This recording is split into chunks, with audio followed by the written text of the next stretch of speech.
Hola amigos, hoy les vamos a hablar sobre la filosofía política de América Latina según Enrique Dussel.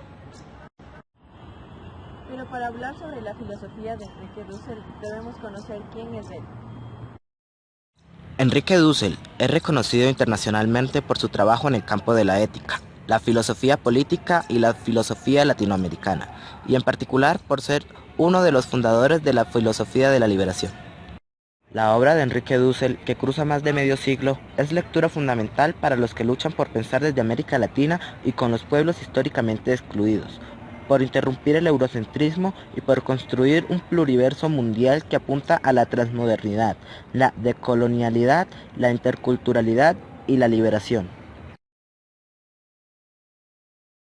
Con lo que respecta al paso de las culturas, Hegel nos dice que el centro de todo es Europa.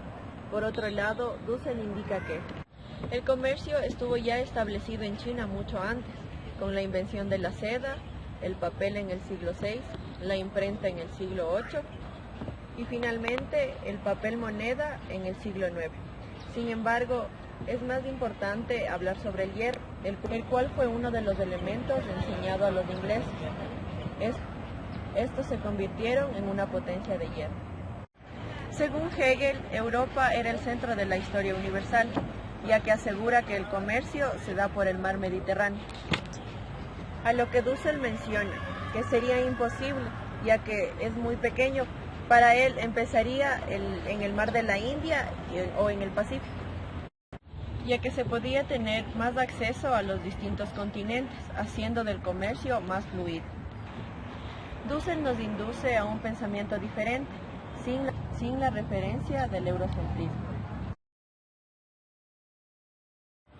Como Enrique Dussel nos dice que la Edad Media no existe, la Edad Media es una época en la que el mundo musulmán puso un muro a Europa y lo aisló del mundo. Por eso, según Dussel, Europa nunca fue el centro.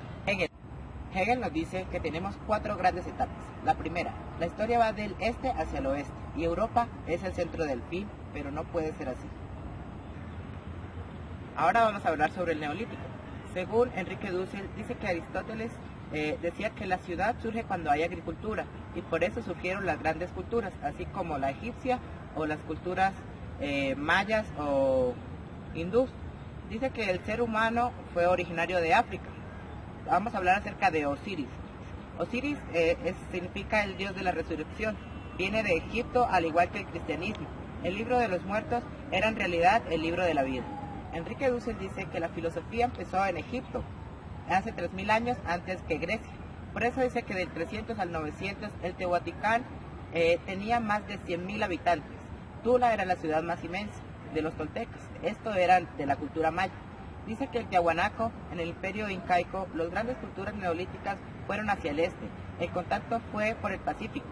Podríamos decir que el centro de las culturas entonces era el Pacífico. En Chile había una tribu que se llamaba los mapuches. El toji era su jefe, el luchador. En la isla Samoa los pueblos maoris tenían una piedra llamada toki que cumplía la misma función. Era una piedra de sacrificios. En los mayas el quinto sol. Otro de los puntos de los cuales Enrique Dussel nos habla es el camello y la expansión semita.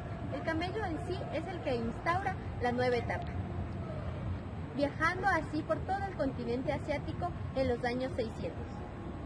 Europa estaba tan aislada que recién en el siglo XIII es el renacimiento de los europeos en la Edad Media. En Bagdad nace la invención de los números y el álgebra. En Córdoba va a ser el califato, de ahí nace un conocimiento avanzado de lo astrónomo y lo matemático del mundo. Expansión semita es la expansión cristiana. El cristianismo es un mesianismo muy particular. Era la conexión de todas las culturas. Salían caravanas hacia la China. Salían miles de camellos. Recién en Europa fue un europeo llamado Marco Polo el primero en llegar a la China. En Europa, Marco Polo llega por primera vez a la China en los años 13. Esto fue una proeza para los europeos, pero en cambio en Bagdad ya salían miles de camellos hacia China. De ahí nacen 2 sectas fundamentales. La primera, el judaísmo rabínico, y la segunda, el mesianismo de la economía de Dios. El mesianismo significa cristianismo. dibujó América, después de Europa, pero con una copia de los chinos, ya que en 1507 un famoso cartógrafo creó el primer mapamundi. En el video Enrique Dussel nos presenta algo muy importante, que es esta cuestión de liberarnos de todas estas especulaciones acerca de que Europa es el gran continente, que fue primero, que es el centro del mundo. Pero en realidad en este video nos da a conocer que América se descubrió mucho antes por los chinos, también que muchas de la matemática, de la filosofía, no fueron exclusivamente de Europa ni de Grecia, sino que se desarrollaron en todas las otras partes del mundo. Es muy importante conocer toda esta información porque nos ayuda a descubrir todos estos paradigmas que tenemos acerca de la construcción de nuestro mundo.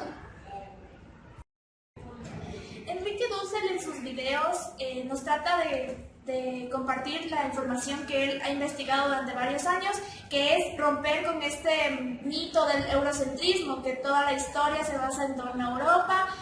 Nos dice aquí también que los chinos forman un papel fundamental en la historia. Nos habla de las diferentes etapas que tiene la historia antes de la modernidad en sí y de la revolución industrial.